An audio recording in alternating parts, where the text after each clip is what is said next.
I'm very, very pleased to have in the studio with me old friend, brilliant broadcaster, political director of Progressive Voices, filmmaker, David Bender. David, great to have you with us. It is great to be here. It's great to be here in the studio. Okay, now you're on. All right. And as I was saying, Mr. Chairman, I paid for this microphone. No, you didn't. I did, actually. Literally. Well, to the degree to which Ronald Reagan was invoked last night, this is a perfect Reagan moment. I'm glad we're plugged in. It is great to be here with you in Washington. Yeah. These are interesting times. Isn't that a Chinese blessing and a curse? Yes, yes, Yeah. and they are. And you've got a new movie coming out. It's called Playing Gay: How America Came Out on Television. The website is PlayingGay, PlayingGay.com. And for the Kickstarter campaign and a trailer for the film and the stuff that you're doing, and PlayingGay.com, people can check it out. Tell us about it. Well, thank you. It is a movie that's coming out if people rally to support it, and they are, which is amazing. I come from having been part of the Howard Dean campaign where crowdfunding and crowdsourcing really in politics became something that is now the new normal. Right. We're doing that on Kickstarter at PlayingGay.com. But here's the thing. I have had this burning inside of me. I call it my passion project for 20 years. Mm-hmm. I started as a young activist in politics, working for Robert Kennedy when I was 12. And when I realized I was gay, I thought my career was over. Before it started, as a teenager, when I became conscious of this in the 70s, I thought there is no chance I could ever be in political office. I thought I'd want to be a senator. Mm-hmm. I couldn't even talk about it with my friends or family.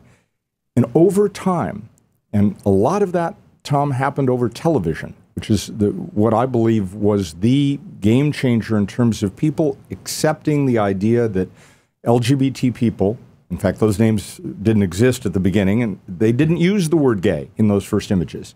All in the Family was the breakthrough moment with Norman Lear, as he did with so many other things. Yeah. 1971, he had a positive gay image. I remember watching that as a teenager, and a year later, Hal Holbrook and Martin Sheen played a gay couple on a TV movie. And Hal Holbrook was an idol of mine. He played a U.S. Senator on television. Mm-hmm. And I thought, maybe it is possible that I could have a future. Yeah. I've interviewed all of them now. I have them, and Holbrook and Lear are both in their 90s. I have them telling the story in Playing Gay, and that's the footage that we're preserving our history if we make this film. And really prior to that era, and I'm old enough to remember this. I'm guessing you probably are. We both are. There were plenty of gay people on TV, but nobody talked about. I mean, I'm thinking Liberace. I'm thinking Flip Wilson. Back in the 60s, the 50s, the 60s. Paul Lynde, famously. Yeah. Paul Lynde, right there in the center of Hollywood Square. And who was the talk show host who became so wealthy? Merv Griffin. Whose book Griffin I did, actually. Yeah. And even in doing the book, at the end of his life, he couldn't bring himself to say it. Yeah, and they were all closeted. I mean, they had to be. And it was career suicide. It was, in fact, the gay images that you saw in the 60s, that was the first time it was actually on television.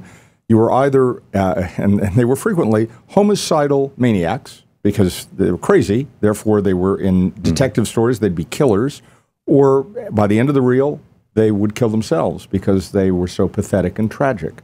That's the images we grew up with. Yeah, they were predators. Yeah. And that was what a lot of people took away. This, in isolation, television reflected who we were or who we were not, and affected who we became.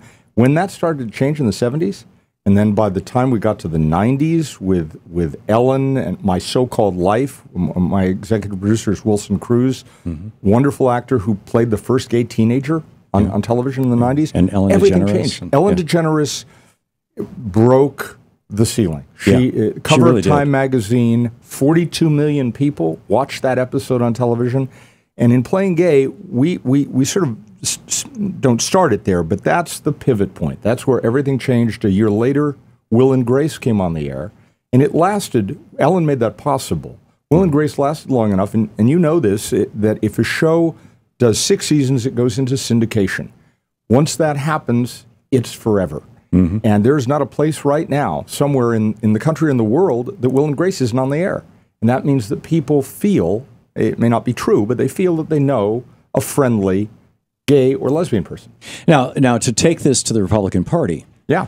4 years ago, during the Republican debates in Florida, a gay service member was live on the screen from Afghanistan or Iraq, literally putting his life on the line. I mean, he might be even dead now. I mean, I don't know if anybody's followed up on who this guy was. I intend to. And he came out and he said, you know, I'm a gay service member and I can't be who I am. And will you? And before he could even get to will you exactly. will you back off on the don't ask, don't tell thing? Before he could even get to that, the audience booed him and Santorum trashed him. And you speak to that, and then I want to play a clip of what happened last night with John Kasich. I absolutely do, and Tom, I'm so glad you brought it up because that is a television moment. That moment taught us something about where we were in history that wouldn't have happened in a Democratic debate, but the Republican audience, an active duty serviceman, booed. He's in harm's way. Nobody else on the stage spoke up against it. Right. And Santorum, as you say, was negative. And what happened last night, 4 years later, still not great. You still have Huckabee. You still have Ted Cruz and folks who want to undo what the Supreme Court decision has made possible, full marriage equality. But we did have a moment last night that was really extraordinary. And here's a little piece of it. This was John Kasich, the governor of Ohio. This is clip 20. If you had a son or daughter who was gay or lesbian, how would you explain to them your opposition to same-sex marriage? Well, look, I'm an old-fashioned person here, and I happen to believe in traditional marriage. But I've also said the court has ruled. But how would you explain to your child? Megan, the court has ruled, and I said we'll accept it. And guess what? I just went to a wedding of a friend of mine who happens to be gay. Because somebody doesn't think the way I do, doesn't mean that I can't care about them or I can't love them. So if one of my daughters happened to be that, of course I would love them and I would accept them, because you know what? That's what we're taught when we have strong faith. So issues like that are planted to... Stunning contrast. And what we saw there was, again, something that will reinforce that we've seen the polling data. Young Republicans overwhelmingly favor marriage equality. It is a generational issue, and every 4 years those numbers are going to keep ticking upwards. And just as they are in immigration, Republicans who want to win a national election know now that they can't demonize LGBT people. Right. But the simple fact of him on that stage saying that and embracing, saying, I would still love my daughter no matter what, is hugely reaffirming to people. And these are the kinds of television moments, and I'm going to contrast. I'm so glad you brought up that soldier from Iraq. I want to find out what happened, how he reacted. We'll have all of that in Playing Gay when this movie is made. That's great. It's a marvelous effort. PlayingGay.com is the website. Where you can see the trailer and you can learn more about it. David Bender, one of the great political thinkers of our time, activists of our time. I've known you for years. You've always had extraordinary insights. You've always been a great guest, a friend of our program. David, it's great to have you with us. Thank you for joining us. It's great to be here. Thank you. Best to Louise. Thanks. We'll pass it along.